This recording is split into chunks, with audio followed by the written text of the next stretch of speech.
Hello, everyone. This is Dino Chris from Prehistoric Facts. This is in Colossal Fossils. This is Prehistoric Facts Special Episode number 167. We're going to be talking about a aquatic mammal today, and that mammal is Dorudon. So this is an artist rendition of what Dorudon possibly looked like, and as you can see, it is a type of whale. So information about Dorudon. The name means spear tooth. Length is 16 feet, around 5 meters. Weight 1,000 pounds. Lived 40 to 33.9 million years ago in the Eocene epoch. And fossils are found in Egypt, Pakistan, the United States, New Zealand, and the Western Sahara. And the Atrox, Dorudon Atrox, was described by Andrews, not Roy Chapman Andrews, but C.W. Andrews, so a British paleontologist. So, the upper left corner right here, we got the map of the entire world, and so Pakistan is going to be right there, right next to, just right around northwest of India, and then most of the Sahara area is going to be where Dorudon lived, and even the United States right over here. And here's the size chart of Dorudon. So this is compared to a human being. So this is kind of a small whale, a small early whale. And then in the bottom right corner, we have a skeleton of Dorudon, and that is looking at this skull, it does look very vicious. It does look like a very vicious whale, and that's why it's a carnivorous whale. More information about Dorudon. And Dorudon belongs to the Basilosauridae, so it belongs to the group of whales, group of early whales, early toothed whales, that actually has still some primitive features compared to like modern day whales. Modern day whales still have some primitive features, but most of those primitive features are mostly gone. But Dorudon belongs to a group of primitive whales called the Dorudontidae, excuse me. And so, yeah, it belongs to its own family. And so, what it actually has is front flippers for steering, like all whales do, a tail fluke for propelling forward. And in the skull, we have serrated molars. So these molars in the back of the jaws, those are going to be very serrated. So they slice through flesh very easily. And it's got pig-like teeth at the front of the jaws, so they can grab hold of the prey and be able to kind of get that prey towards the back of the mouth to slice it up. And like all whales, Dorudon has got good sense of hearing. When you talk about physics, the sound travels far faster underwater than it does in air. So that says something right there, is that animals that can hear very well underwater have very, very sensitive hearing when it comes to being underwater. And one of the primitive features of Dorudon, that's the same with Basilosaurus, is the tiny back fins. It does have tiny back fins. It's an ancestral trait to the land ancestors that it had. So like Ambulocetus or Pakicetus, those types of prehistoric animals. But those tiny back legs don't do much. They don't do much at all. Possibly for males and females to kind of clasp each other during mating season. But that's a guess amongst paleontologists. But they were pretty much ready to disappear, those tiny back fins. The environment and where Dorudon lived, it was warm waters.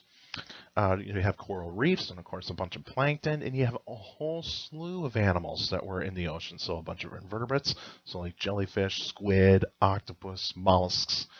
Mollusks that can be clams and snails, those types of things. And also fish, sharks, sea turtles, and other types of whales were around there too.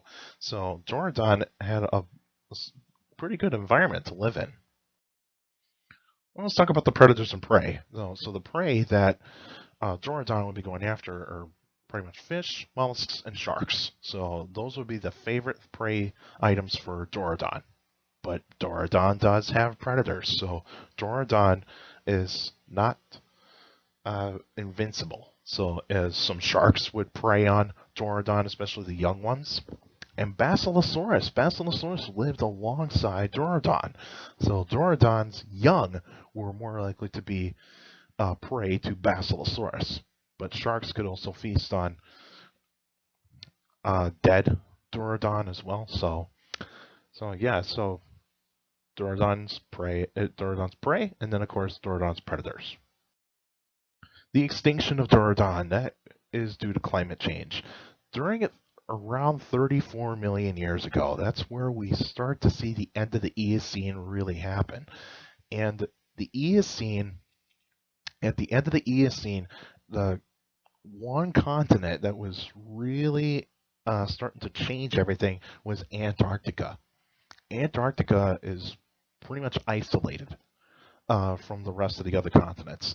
And so at the South Pole, and that's where uh, Antarctica started getting colder. And so some of the first ice sheets were being formed in Antarctica. And when you have ice sheets being formed, that means the ocean levels begin to drop, and also the currents are going to be changing. So currents will be changing during this time. And when that happens, the prey that Dorudon feasts on just start disappearing. Some of the fish just move to different places where they can uh, pretty much live a little bit better. And also some of them went extinct.